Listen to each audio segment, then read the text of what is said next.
मुअज़्ज़ज़ व मोहतरम उलमाए किराम, मोहतरम भाइयों, अज़ीज़ बच्चों, पर्दा नशीन ख़वातीन इस्लाम, बलिया पदा के नौजवान मुरब्बी, यहाँ की पर्दा नशीन ख़वातीन ईद के बाद हर साल ये जलसा मुनक़िद करते हैं और दीनी बातों के सुनने सुनाने का मौका लोगों को फराहम करते हैं। उलमाए किराम को दावत दे के बुलाते हैं। ये कमेटी अंजुमन इस्लाहुल मुस्लिम इमदादुल मुस्लिमीन के बारे में मैंने सुना, ये बहुत सारे रफ़ाही काम भी नौजवान करते रहते हैं।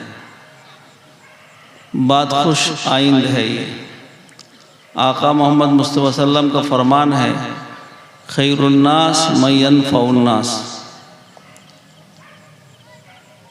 देखो हदीस शरीफ में आता है, जो शख्स ये दुआ दिन में 25 या 27 मरतबा पढ़ेगा, अल्लाहुम्मा अग़फ़िर लिल मुस्लिमीन वल मुस्लिमात, अल्लाहुम्मा अग़फ़िर लिल मुस्लिमीन वल अग़फ़िर लिल मुमिनीन वल मुमिनात वल मुस्लिमीन वल मुस्लिमात, 25 या 27 मरतबा पढ़ेगा, वो अल्लाह के यहाँ मुस्तजाब और मकबूल बंदों में दाखिल हो जाएगा। यानी जो जितना अपनी दुआ को आम करेगा अल्लाह के बंदों के हक़ में, वो अल्लाह के यहाँ उतना चहीता और लाडला बनेगा। हमें तो अपनी पड़ी रहती है और हमारे खालिक व मालिक रब ताला की ध्यान सबके जाने में। जो अल्लाह का प्यारा बंदा है, दिन रात इबादत रियादत में लगा रहता है और इसके अलावा कुछ बंदे ऐसे हैं जो कभी दीन पर चलते हैं, इताअत शारी और फरमाबरदारी का सबूत देते हैं और कभी नाफरमानी में मुब्तला हो जाते हैं। यही तो बात है जो फरिश्तों ने अल्लाह से कहा था कि या अल्लाह, हम तो आपकी इबादत के लिए काफ़ी हैं, आपकी पाकी बयान कर रहे हैं, आपकी तारीफ़ कर रहे हैं, हर वक्त हमारा मशगला यही है। फिर एक और मखलूक को क्यों पैदा कर रहे हैं? ऐसी मखलूक को जो दुनिया में जाकर फितना व फसाद करेगी, लड़ाई झगड़ा करेगी, गाली गलौज करेगी, ऐसी मखलूक को आप वजूद में ला रहे हैं। मशवरतन फरिश्तों ने कहा था और हर फरमाबरदार खादिम का यही शियार होता है, क़ालू सुब्हानका ला इल्म लना इल्ला मा अल्लमतना। तो इन्होंने इकरार किया, या अल्लाह, आदम अलैहिस्सलाम के मुकाबले में जो आप हमको पेश कर रहे हैं, आदम अलैहिस्सलाम को अल्लाह सिखला दिए, आदम सीख लिए। अगर चाहते अल्लाह फरिश्तों को सिखला देते, फरिश्ते सीख लेते, फरिश्तों को कामयाब बना देते। और उनको फौकियत दे देते, फजीलत अदा कर देते। लेकिन अल्लाह को आदम को बख्श शरफ अता करना था, करामत अता करना था, जिनकी औलाद हम हैं, क़यामत तक आने वाले सब आदम के औलाद। आज कल एक शख्स ने फ़ोन किया कि हज़रत मेरे बच्चे का रिश्ता एक जगह तय हुआ है, बच्ची का रिश्ता, और लड़का जो है शाह ख़ानदान से ताल्लुक़ रखता है। ये शाह ख़ानदान क्या है? बहुत अच्छी बात है, शाह ख़ानदान बादशाही ख़ानदान से ताल्लुक़ रखता है तो अच्छी बात है। शाह जो है फ़ारसी में बादशाह कहते हैं। कहा कि ना हज़रत ये नाम उल्टा रखे हैं, फ़कीर लोग अपने आप को शाह कहते हैं। मैं कहा हो सकता है किसी बुजुर्ग से निस्बत हो उन लोगों को। कुरान पाक में तो अल्लाह फरमाते हैं या अय्युहल इंसान या अय्युहन नास। अल्लाह ताला सबको खिताब फरमाते हैं, इन्ना खलक़नाकुम मिन ज़करिन व उन्सा व जअलनाकुम शुऊबन व क़बाइला लितआरफू। ये सैयद है, वो खान है और वो शेख है। अल्लाह कहते हैं सब आपस में तुम्हारे कबीले दर कबीला जो तकसीम हुए हो एक दूसरे से पहचान के लिए है। ये इसमें कोई फौकियत और बरतरी की बात नहीं। इन्ना अकरमकुम इंदल्लाहि अतकाकुम। अल्लाह के नज़दीक मुकर्रम वही होगा जो ज़्यादा मुत्तकी और परहेज़गार होगा, जिसकी ज़िंदगी अल्लाह की हुक्म की ताबेदारी में गुजर रही होगी, जिसका उठना बैठना आका मोहम्मद मुस्तफ़ा सल्लम के तरीक़े पर हो रहा होगा। वो आदमी अल्लाह के नज़दीक बरगज़ीदा कहलाएगा। ख़ानदान से क्या लेना देना है? बच्चा नमाजी है और कुछ रोज़ी रोज़गार है या नहीं, नान नफ़का होगा उसको अदा करना है। कहा कि हाँ ये सब ठीक है। मैं कहा बस बिस्मिल्लाह करो। मान लिया बेचारा फौरन, हुज्जत नहीं किया, मान लिया। नहीं तो बहुत सारे लोग हुज्जत भी करते हैं, ऐसा है वैसा है, हमारी नाक है, हमारा फलां है, हमारा ख़ानदान है। अल्लाह कहता है ख़ानदान क्या चीज़ है? ये तो तुम्हारी दुनिया में आपस में एक दूसरे से तारुफ के लिए है कि फ़लां कबीले का आदमी है, फ़लां कबीले का आदमी है। तो मेरे मोहतरम भाइयों, अल्लाह ताला के यहाँ वो बंदा मकबूल और मुस्तजाब होता है जो अल्लाह के तमाम मखलूक़ात के लिए नफ़ा बख्श होता है। एक आदमी शराब पी के पड़ा है, उस पर तरस खा रहा है। एक बुजुर्ग का वाक़या है, एक जगह एक बुजुर्ग रहते थे, एक महल्ले में शराबी था। हर जगह होते हैं ऊंच नीच सब किस्म के लोग। शराबी था और वो शराब पी के आता था, उल्टा पुल्टा बकता रहता था, उनको गाली गुलूज देता रहता था। उनके मुरीदीन मुतवस्सिलीन बहुत थे, उस पर नाराज़ होते थे और एतराज़ भी करते थे, सख्त सुख भी कहते थे। और जाके पुलिस में रिपोर्ट लिखा दिया। मुसलमानी हुकूमत थी उस ज़माने में, पुलिस वाले आके पकड़ के ले गए उसको। अल्लाह अकबर। औलिया अल्लाह की शान देख लो। आका मोहम्मद मुस्तफ़ा सल्लम ने फरमाया तखल्लक़ू बि अख़लाक़िल्लाह ताला। अपने अखलाक अल्लाह के अखलाक की तरह बनाओ। अल्लाह कैसे हलीम है, बुर्दबार है। अल्लाह देख रहे हैं कैसे लोग शिर्क में मुब्तला है। अल्लाह देख रहे हैं कैसे लोग शराब पीकर नाच गाना तमाशा कर रहे हैं, सब कुछ देख रहे हैं। लेकिन अल्लाह का हिल्म और बुर्दबारी, अल्लाह की रहमत, अल्लाह की गैज़ व गज़ब पर सबकत ले गई। अल्लाह सब कुछ देख करके सूरज को भी निकाल रहे हैं, चांद का भी निज़ाम चलाए हुए हैं, सितारों को भी जगमगा रहे हैं और सबको रोज़ी दे रहे हैं। ऐसा नहीं जो नमाज नहीं पढ़ता है उसकी रोटी बंद। तो पुलिस वाले पकड़ के ले गए उसको। अब दूसरे दिन बुजुर्ग को वो आवाज़ नहीं सुनाई दी जो मुझे बुरा भला कहता था। हम होते तो 10-20 आदमी को ला के भेजते कि इसको पकड़ो, ये मुझे बुरा भला कहता है, इसको मारो, इसको पीटो। लेकिन वो अल्लाह वाले थे, अल्लाह से उनको निस्बत सही निस्बत थी। उन्होंने देखा उसकी आवाज़ नहीं आ रही, जो मुझको रोज़ गाली गलौज दे रहा था और कुछ ना कुछ कह रहा था। पूछा लोगों से कि वो कहाँ गया भाई? किसी ने बता दिया हजरत किसी ने शिकायत कर दी और पुलिस वाले, मुस्लिम हुकूमत थी, मुसलमान पुलिस थे, वो पकड़ के ले गए कि अल्लाह के नेक बंदे को वली को सताता है, गाली गुलूज करता है, वो पकड़ के ले गए। अब हजरत जाके पुलिस थाने में पहुंच गए पुलिस वालों के पास। अब जब हजरत को देखे तो सब खड़े हो गए, अस्सलाम वालेकुम रहमतुल्लाह बरकातहू। हजरत कैसे तशरीफ आवरी हुई, तशरीफ रखिए, बैठाए, इकराम किए। हजरत ने कहा कि भाई फलां साहब खामखाई उनको गिरफ्तार करके ले आए, उसने तो बेचारा कोई जुर्म नहीं किया था, कोई कसूर नहीं किया था, किसी के यहाँ चोरी नहीं की थी, किसी के यहाँ डाका नहीं डाला था। अल्लाह अकबर।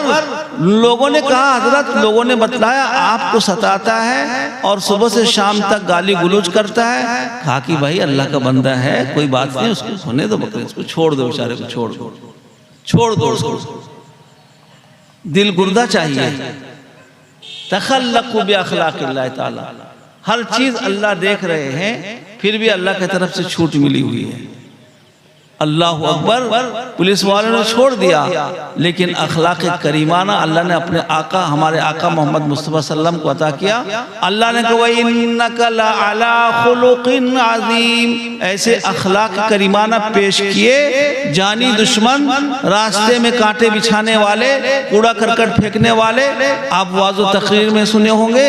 अजीज़ मोहतरम हमारे हाफिज अब्दुल रहमान सल्लमो की ज़ुबानी नज़म भी सुने होंगे। वो बुढ़िया जो आप पर कूड़ा फेंकती थी छुप कर और आपसे बेजार होकर महल्ले से भागना चाहती थी वो बुढ़िया, और एक दिन खड़ी है दरवाजे पर निकल के, अपना साजो सामान लेकर के, कोई मिल जाता मैं यहाँ से भागूंगी, उसकी सूरत देखना नहीं चाहती। जिसका नाम मोहम्मद, सब कहो सल्लल्लाहु अलैहि वसल्लम, जिसका नाम मोहम्मद, उसकी सूरत नहीं देखना चाहती। जल्दी मुझे यहाँ से कोई पार कर दे। बुढ़िया है, सामान लेने की जा सकती। अब वही मोहम्मद, हमारे आका मोहम्मद मुस्तफा सल्लम तशरीफ ले आए। कहा माई यहाँ क्यों खड़ी हो? कहा कि बेटा मैं यहाँ रहना नहीं चाहती, मैं यहाँ से कहीं और जाना चाहती हूँ। कहा अच्छा क्या होगा ना, मेरा सामान उठा के मुझे पहुँचा दोगे? कहा पहुँचा देंगे। अब सामान आप सर पर ले लिए, जा रहे हैं और रास्ते में बुढ़िया इन्हीं की बदगोई कर रही है। कुर्बान जाओ आका मोहम्मद मुस्तफा सल्लम पर कि एक नौजवान आया है, उसको मोहम्मद कहते हैं, वो ऐसा कहता है, हमारे माबूदों को बुरा भला कहता है, सबको छोड़ो कहता है, एक से जुड़ो कहता है, यही सब वो करता है। इसी से मैं परेशान होकर जा रही हूँ। अल्लाह अकबर। आका सब सुन रहे हैं और अपने सर पर उसका बोझा लिए रास्ते पर जा रहे हैं। एक तरफ किनारे पहुंचकर जब उसका मंजिल आ गया तो नीचे सामान उतार दिए और बुढ़िया ने कहा बेटे क्या मजदूरी लोगे? कहा माई कोई मजदूरी की जरूरत नहीं है, तो मेरे खिदमत कर दिया, तुम कमजोर हो, खिदमत कर दिया, और क्या चाहिए? और कुछ नहीं चाहिए। बुढ़िया ने कहा बेटा तुम कौन हो, तुम नाम तो अपना बतलाओ। को माई मैं ही मोहम्मद हूँ। अल्लाह अकबर। फौरन कलमा पढ़ लेती है, फौरन कलमा पढ़ लेती है, इस्लाम में दाखिल हो जाती है।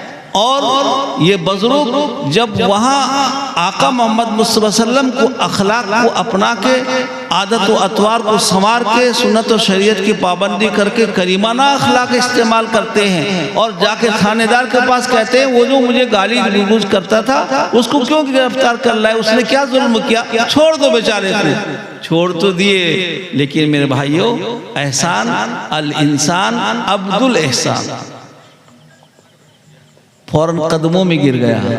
कहा सुबह से शाम तक आपको मैं गाली देता था, आज से जिस चीज को पीकर मैं मदहोश हो जाता था, बेहोश हो जाता था, किसी की खबर नहीं रहती थी, किसका क्या इज्जत और मकाम नहीं जानता था। अब इनके अखलाक करीमाना ने एक अल्लाह के बंदे को शराब से ताइब करा दिया और उसकी जिंदगी के अंदर तब्दीली आ गई। फिर हजरत का खादिम बन के साथ साथ चलने लगा, शराब भी छोड़ दिया, नमाज का भी पाबंद हो गया। अगर उसको हजरत कह के अंदर करवाते तो क्या करता बताओ? खैरुन्नास मन यनफउन्नास। अल्लाह को बंदा बहुत पसंद है जो दो लोगों के लिए नफा बख्श हो। लोगों के लिए नफा बख्श का बहुत सारा तरीका है। आम मतन में जहाँ जनाजे में जाता हूँ, कुछ रिश्तेदार ऐसे नजर आते हैं, बेचारा महीनों बरसों से बीमार पड़ा था, एक दिन भी देखने नहीं आते हैं। हालांकि आका मोहम्मद मुस्तफा सल्लम की सुन्नत ये है एक मुसलमान का दूसरे मुसलमान पर हक है कि जब कोई बीमार हो जाए खबर सुने उसकी इयादत के लिए जाए। और जब ये घर से निकलता है इस नियत और इस इरादे से अपने बीमार मरीज भाई की इयादत के लिए, कुर्बान जाओ अल्लाह पर मेरे भाइयों। अल्लाह कैसे नवाजते हैं देखो, 70,000 फरिश्ते उस बंदे के लिए मगफिरत की दुआ करते हैं। करेंगे अमल इस पर? अरे इस पर अमल करेंगे? 70,000 फरिश्ते उस बंदे के लिए जो रास्ता तय करते हुए जा रहा है अपने एक बीमार भाई की आदत के लिए, खैर खाई के लिए, मिजाज खुशी के लिए, उसके लिए 70,000 अल्लाह के नूरानी मखलूक फरिश्ते मगफिरत की दुआ करते हैं, अल्लाह इसकी मगफिरत कर दे, या अल्लाह तेरे एक बंदे पर रहम तरस खाकर जा रहा है। इतनी बड़ी फजीलत से हम महरूम रहते हैं। लेकिन जब सुनते हैं फला का इंतकाल हो गया, अब बेचारे को क्या पता है, वो तो दुनिया से चला गया, कौन आया कौन गया क्या पता, अब जा रहे हैं उसके घर। पहले जाना चाहिए था। और मैं अपने यहाँ ये कहता हूँ, अपने ताल्लुक वालों से भी कहता हूँ कि जब जाओ, और इलाके के अइम्मा किराम से भी कहता हूँ कि आप इसकी इशाअत करो, लोगों को बताओ, तरगीब दिलाओ, किसी नमाज के बाद बताओ कि फलां साहब बीमार हैं, उनकी इयादत के लिए जाना है। देखो आप निकलोगे, 2-4 साथी भी निकलेंगे और उनके पास पहुंचो, दुआ पढ़ो, मसनून तरीके से इयादत करो, और उसके बाद अगर वो गरीब है अपने तरफ से कुछ जो कुछ हो सके उसकी इयादत करो। दवे के लिए उसको पैसा चाहिए, क्या चाहिए, ख्याल करो, उसके लिए कोई फंड जमा ना करो, बल्कि बस तरगीब दिला दो, 1 साथी 2 साथी 3 साथी, बेचारे का मसला हल हो जाएगा। अल्लाह के नजदीक ये बंदा बहुत मकबूल और मुस्तजाब होगा जो अल्लाह के इस एक मरीज बीमार बंदे पर तरस खाया और उसकी इयादत के लिए गया। अल्लाह के यहाँ से मगफिरत का फैसला उसके लिए उतर रहा है। इसलिए यहाँ इमदादुल मुस्लिमीन कमेटी वाले भी ये बहुत खैर खाई का काम करते रहते हैं। आम तौर पर हालात जब घेर लेते हैं, आदमी परेशानी में पड़ जाता है, तो दुख दर्द के वक्त में काम आते हैं, लेकिन ये रोजाने का काम है। या इम्मे इकराम भी अगर चाहें तो इस तरीके से फजीलत को हासिल कर सकते हैं, और जब ये फजीलत ये हासिल करेंगे तो दूसरों के घर में दिल में घर करेंगे इंशाअल्लाह ताला। अल्लाह के यहाँ मकबूलियत पहले, बाद में अल्लाह के बंदों के पास मकबूलियत हासिल होती है। हम सोचेंगे कि नीचे से ऊपर ने, ऊपर से नीचे। अल्लाह अकबर। एक दुआ पढ़ा, अल्लाह के बंदों के ऊपर मगफिरत की दुआ कराया तरस खाकर कि अल्लाह मोमिन मर्द मोमिन औरतों की मगफिरत फरमा, मुस्लिम मर्द मुस्लिम औरतों की मगफिरत फरमा। अल्लाह के यहाँ मुस्तजाब बन जाता है, मकबूल बन जाता है। उसकी वजह से अल्लाह दूसरों को रोजी देते हैं। मुस्तजाब मकबूल उसको कहते हैं जिसकी दुआ अल्लाह सुनते हैं और कबूल करते हैं, फौरन वो बनता है। वो ये दुआ भी याद कर लो, इस पर भी अमल करो। और सबसे पहली बात यह है, मैंने कुरान पाक की आयत तिलावत की। मेरे मोहतरम भाइयों, आज जितने किस्म के हालात से हम दो चार हैं, हम अपने आमाल बद की वजह से, अल्लाह हरगिज़ ये नहीं चाहते कि हम हालात से दो चार हों। आज से बरसों पहले कुर्बान जाओ, अल्लाह ने अपने नबी को ऐसा इल्म दिया और क़यामत तक आने वाले मंजर को आका मोहम्मद मुस्तफ़ा सल्लम ने उस वक्त सहाबा रज़ियल्लाहु अन्हुम को सामने पेश कर दिया। आप देखो हदीस शरीफ में आता है, एक ज़माना आएगा घर घर में गाने बाजे की आवाज़, कोई तस्वुर नहीं कर सकता था उस जमाने में। अभी तो हाथ दर हाथ है, मस्जिदों में है, मदरसों में है, कोई जगह ऐसी बाकी नहीं जहां गाने बाजे की आवाज न बज रही। अब मोबाइल का टोन देख लो, और मोबाइल के अंदर जो जब भी खोलो तो उसमें बाजा ही बजता है। पहले जमाने में, चंद साल पहले की बात है, जो मुत्तकी परहेजगार इमाम साहब क्या करते थे, न फलां घर में मैं खाना नहीं खाऊंगा, क्या बात है, उसके घर में टीवी है, टेलीविजन है। एक जगह ऐसा हुआ, एक इमाम साहब गए थे, वहाँ इमामत करते थे, बेचारे अच्छे आदमी थे, वो बस्ती के जो सरदार थे वो नमाजी थे, उनके घर में टीवी टेलीविजन भी था, बच्चे लोग भी रख लेते हैं, वो नमाजी थे बेचारे। वो सुबह भी अजान से पहले आते थे और अजान भी देते थे और इमाम साहब को भी जगाते थे। अब उनके घर का टेलीविजन खराब हो गया, इनके बच्चों ने कह दिया था, इमाम साहब का घर उधर ही था। तो जब इमाम साहब जाने लगे तो सरदार साहब ने कहा, इमाम साहब चुपके से कहा, अरे वही दुकान में जरा पूछ के आओगे, हमने सामान दिए थे, ठीक हुआ क्या? इमाम साहब भी सीधे साधे थे, वो पूछ के आए, बोला अभी ठीक हुए नहीं। फिर एक हफ्ते के बाद एक दिन जब सरदार साहब बोले, इनके पास एक और इनके दोस्त बैठे हुए थे, ये बहुत ऊंचे मालूमात के थे, कि इमाम साहब से कहा, वो क्या कहते थे सरदार साहब? पूछो नहीं क्या बात कहते थे। बताया कि इस तरह टेलीविजन ठीक करने दी। बोले इमाम हो क्या हो, तुम शर्म नहीं आती है? अरे इमाम होकर तुमको सरदार साहब टेलीविजन ठीक करने हुआ कि नहीं मालूम करने कहते हो, डांट दो उनको।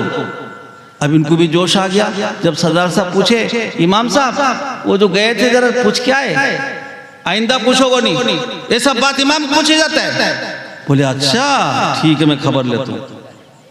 सुबह का जब अजान का वक्त हुआ, ये महल्ले में पहले आते थे सरदार साहब, और इमाम को उठाए नहीं। इमाम नौजवान आदमी सुआ था बेचारा, और उठाए नहीं, अजान भी दे नहीं, चुपचाप बाहर घूमते। अजमेर क्या अजान होगा, ऐसा इमाम रखियो, रात भर क्या करता रहता है, सुबह उठते भी नहीं, ना अजान देता है ना नमाज पढ़ता है। 2-3 दिन के बाद इमाम साहब वहां से भाग गए। मैं जाकर फोन किए कि हजरत बिल्कुल मैं वहां रह सकूंगा, वो आदमी मेरे पीछे पड़ गया। मैं कहा वो पीछे पड़े नहीं, तुम्हारे कसूर की वजह से तुम्हारे पीछे पड़ा है। ऐसा भी लोग पहले की बात है। अभी आज तो हाथ में जहां देख लो टीवी टेलीविजन, मेरे भाइयों कहां ईमान बचाएंगे, बहुत मुश्किल है, याद रख लो। नमाज तक के अंदर भी आदमी अल्लाह से ताल्लुक कायम करने के बजाय अब टेलीफोन को घर में पेट जेब के अंदर रखता है, कोई सामने भी रखते हैं। अब मुझे इतना मालूमात भी नहीं, कुरकुर करता है, कभी कभी चमकता है। बताओ तो नमाज में क्या हालत होगा। अल्लाह अकबर। एक साहब थे बेचारे, नवाब साहब, उनका खादिम भी था, खादिम भी दीनदार, नवाब साहब भी दीनदार थे, नमाजी परहेजगार थे, बहुत ज्यादा नहीं थे बुजुर्ग, लेकिन नमाजी थे बेचारे। कहीं से आए सफर से, नमाज पढ़ने लगे। नमाज पहले शेरवानी निकाल के दे दी, खादिम को वहां लटका दो, वो लटका दिया।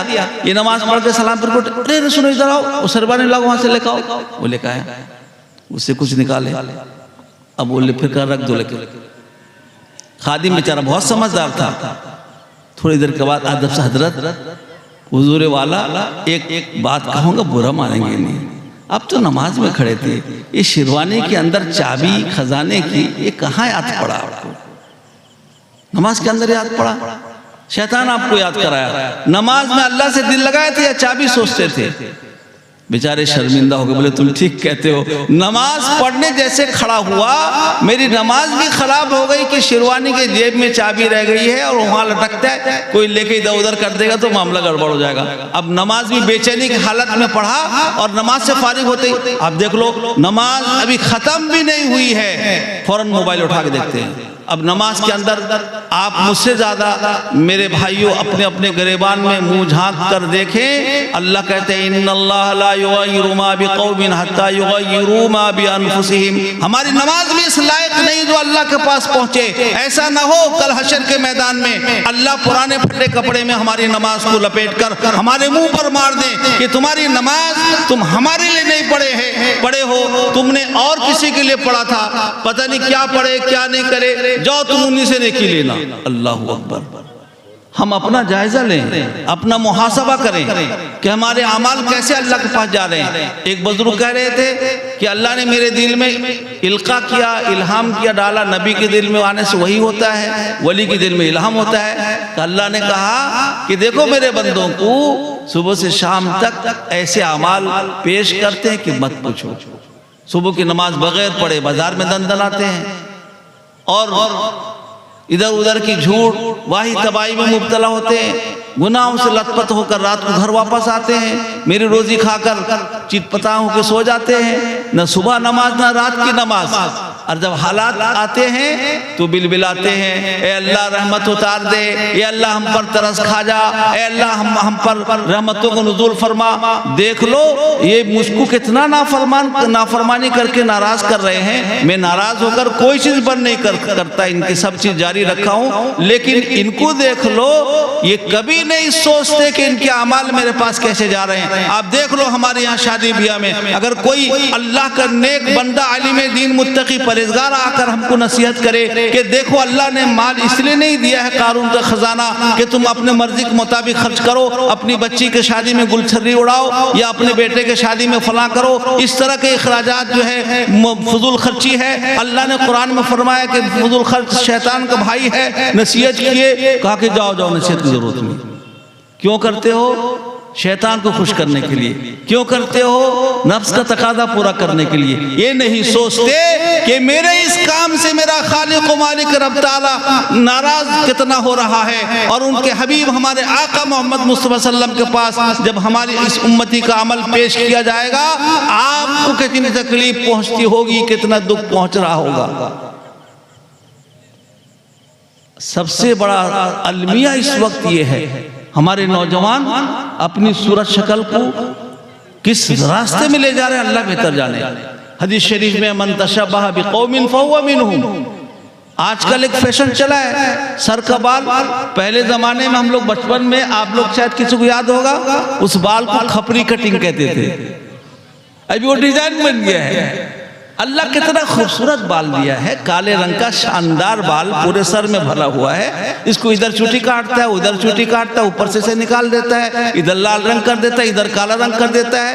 करता तो है, लेकिन मुशाबहत किसकी इख्तियार करता है? अगर मुशाबहत इख्तियार करना है, आका मोहम्मद मुस्तफा सल्लम के सरे मुबारक में देखो कितना प्यारा और कितना सुनहरा और कितना साफ सुथरा बाल है जुल्फी। और देखकर देखने वाले एहसास करते थे। हजरत आयशा रज़ी अल्लाह ताला अन्हा कहती हैं कि अगर जुलेखा यूसुफ के बजाय मेरे हबीब को देख लेती तो उंगली काटने के बजाय अपने दिल को काट के रख देती। अल्लाह ने ऐसी सूरत, हुस्न सूरत अता किया था।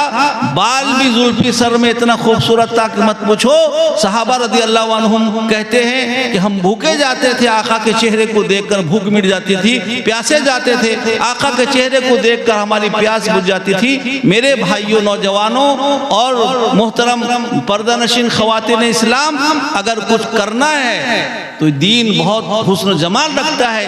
ये दीन खुश्क नहीं है, सूखा नहीं है। ये नहीं कहता कि मत खाओ, ये नहीं कहता है कि तुम वलीमा मत करो, ये नहीं कहता है शादियों में तुम इस तरह का, लेकिन शरीयत के हुदूद में रहते हुए अपनी गुंजाइश के मुताबिक ऐसा काम करो कि हमारा अमल अल्लाह के पास पहुंचता है। और अल्लाह कहते हैं जब तक तुम अपने हालत में तब्दीली नहीं लाओगे, नमाज नहीं पढ़ोगे, बेहयाई के कामों से नहीं रुकोगे, शराब से नहीं दूर होगे, जुआ से नहीं दूर होगे, सूदखोरी को नहीं छोड़ोगे, ये तमाम बलाओं में जब मुब्तला रहोगे तो तुम्हारी हालत तुम्हारे हवाले, हम तुम्हारी हालत को तब्दील नहीं करेंगे, गैरों के हवाले कर देंगे और तुम जलील होगे, खार होगे, तुम लोगों की निगाह में हकीर बनोगे। आका मोहम्मद मुस्तफा सल्लम ने उस जमाने में कह दिया, एक जमाना आने वाला है कि मेरे उम्मत के लोग दूसरे लोगों के सामने हकीर हो जाएंगे, जलील खार हो जाएंगे। या सल्लम ऐसे क्यों होंगे? तादाद में कम होंगे, कहा कि ना बकसरत होंगे, लेकिन उनके दिल के अंदर वहन लग गया होगा, जंग लग गया होगा। काय का? दुनिया की मोहब्बत का, औलाद की मोहब्बत का, माल की मोहब्बत का, यही सब चक्कर में पड़ के अल्लाह से दूरी इख्तियार कर लेते हैं। मैं अपने नौजवानों से और मुरब्बियों से कहूँगा कि इस तरफ ध्यान दें। हर घर का आदमी, घर का मुरब्बी, घर के तमाम अपनी बच्चियों का, अपने बच्चों का वो अल्लाह के पास जवाबदेह होगा। किसकी शक्ल इख्तियार कर रहा है? मेरी बच्ची बेपर्दा क्यों घूम रही है? उस बाप को अल्लाह के पास पूछोगा कि तेरी बच्ची जो हमने एक नेमत के तौर पर तुझे दिया था, तू कभी उसको पूछा नमाज पढ़ती है कि नहीं? कभी तू उसको नसीहत किया कि बेपर्दा क्यों बाजार में जाती है? तो तेरे बेटे को कभी तूने नसीहत किया? अल्लाह पूछेंगे, याद रख लो। उस दिन हम क्या जवाब देंगे अल्लाह के सामने? इसलिए अपने हालात में तब्दीली लाएं। अल्लाह बड़े करीम हैं और अल्लाह ने अपने फजल करम से जो हमको नवाजा है। अब ये मौसम है, मौसम कोई हमारे इख्तियार की चीज़ है? फिर साजगार हो गया आप लोग का जलसा, आप लोग के जैसे आप इंतज़ाम किए थे फिर वैसे हो गया।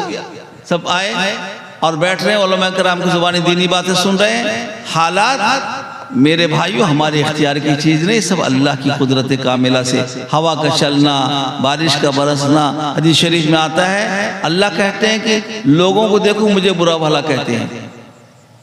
या अल्लाह आपको कौन बुरा वाला कहा ज़माने को बारिश तेज बारिश हो गई, हमारा जलसा खराब हो गया, हवा चल गई, हमारा ये उड़ गया।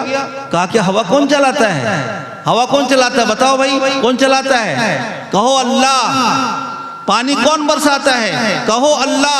हर जगह अल्लाह अल्लाह, उठते बैठते चलते फिरते हर तरफ जिधर देखो अल्लाह ही अल्लाह नजर आना चाहिए। सारा निजाम दुनिया का अल्लाह चलाते हैं, तब इंशाअल्लाह हम कामिल बनेंगे और फिर अल्लाह की रहमत हम पर नुज़ूल होती रहेगी। अल्लाह ताला मुझे भी अमल की तौफीक दे, आपको भी अमल की तौफीक दे, जलसे करने कराने वालों को और यहाँ के सारे लोगों को दीन पर चलने वाला बनाए, कबूलियत से नवाजे, अपनी शाय निशान बेहतरीन बदला अता फरमाए। व आखिरु दावाना अनिल हम्दुलिल्लाहि रब्बिल आलमीन। अभी आपके सामने ऐसे ऐसे मुक़र्रिर तशरीफ़ लाने वाले हैं जिनका सुनने के लिए लोग दूर दूर से जो है इंतज़ार में रहते हैं। आप लोग भी इंतज़ार में हैं, इसलिए मैं यहीं से अपनी बात को ख़त्म करता हूँ। व आखिरु दावाना अनिल हम्दुलिल्लाहि रब्बिल आलमीन। जज़ाकल्लाहु खैरन जज़ा।